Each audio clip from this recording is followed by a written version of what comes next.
Hello guys, welcome to my blog.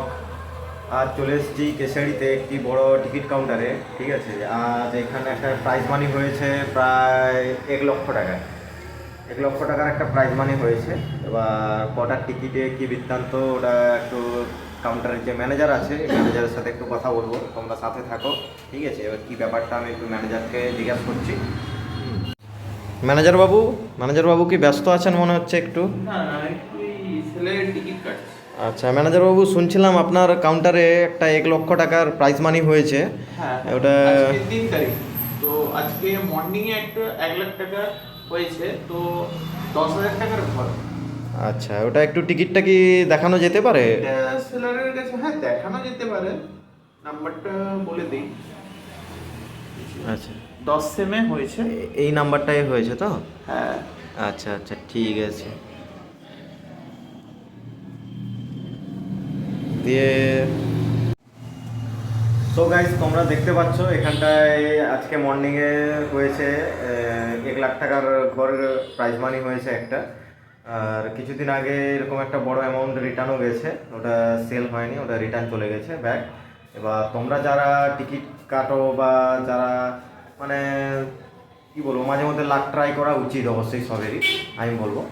আমিও মাঝে মধ্যে আমিও মাঝে মধ্যে লাক ট্রাই করি। এবার ভাগ্যবশত আমার লাক মানে এতটাই সাথ দেয়নি। ঠিক আছে, এবার তোমরাও লাক ট্রাই করো, বলা যায় না কখন কার ভাগ্যে কী বসে যাবে।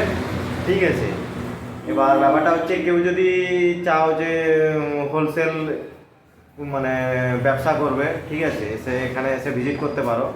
এবার ম্যানেজার বাবুকে জিজ্ঞাসা করে নেবো ওই ব্যাপারটা, যে এখান থেকে কেউ যদি ব্যবসা করতে চায়, যে হোলসেলে টিকিট নিতে চায়, টিকিট কি নিতে পারবে না কি ব্যাপারটা একটু জিজ্ঞাসা করে নিচ্ছি। ম্যানেজার বাবু, কেউ যদি চায় এখান থেকে যে কেউ ব্যবসা করবে আপনার কাছ থেকে টিকিট নিয়ে, ওটা কি করা যেতে পারে, সম্ভব? হ্যাঁ, অবশ্যই করা যাবে। তো ফার্স্ট বলি আগে কোড খুলতে হবে, তো তারপরে টিকিট পেতে পারে অবশ্যই। আচ্ছা, মানে ব্যবসা করার জন্য প্রথমে কোড বানাতে হবে আপনার কোড কাছে? বানাতে হবে আমাদের কাউন্টারে, কোড বানিয়ে তারপর টিকিট সেল করতে পারে। আচ্ছা, আপনি এটা বলতে পারবেন যে আপনার টিকিট কাউন্টারটা কোন জায়গায়, তাহলে আমাদের দর্শকদের মানে যারা ভিউজার ওরা আসবে। ওই কুলবনি রোডটা আছে। আচ্ছা রোডে ঢুকে গেলে বাম দিকে দোকানটা পড়বে। আচ্ছা, টার্নিংয়ে ডান দিকে পড়বে তো দোকানটা? দিকে পড়বে। আচ্ছা আচ্ছা, ঠিক আছে। তাহলে আমি কাউন্টারের নাম আছে মান্না লটারি কেসিআই। আচ্ছা, তো গাইস তোমরা বুঝতে পেরেছো কোন জায়গাটায় হচ্ছে, যারা কেশিয়াড়িতে লোকাল আছো তারা বুঝতে পারবে অবশ্যই কেশিয়াড়িতে কোন জায়গাটায়। কুলবনি রোডে টার্নিংয়ে বাঁকলেই ডান দিকে দোকানটা পড়বে। আর দোকানের নাম হচ্ছে মান্না লটারি কেশিয়াড়ি। এটা মেন ব্রাঞ্চ হচ্ছে বেলদাতে। এবার এটা শাখা, কেশিয়াড়িতে শাখা আছে ওর। এবার তোমরা যদি কেউ চাও ব্যবসা করার জন্য এখান থেকে মাল তুলতে, তাহলে অবশ্যই তোমাদের আইডি ক্রিয়েট করে এখান থেকে মাল তুলতে পারো। আর এখানে এমনি সিঙ্গেল টিকিট মানে বিক্রি হয় না হোলসেলদের জন্য। সো গাইস, আজ এতটুকুই। সাথে থাকবে, পাশে থাকবে। Good night.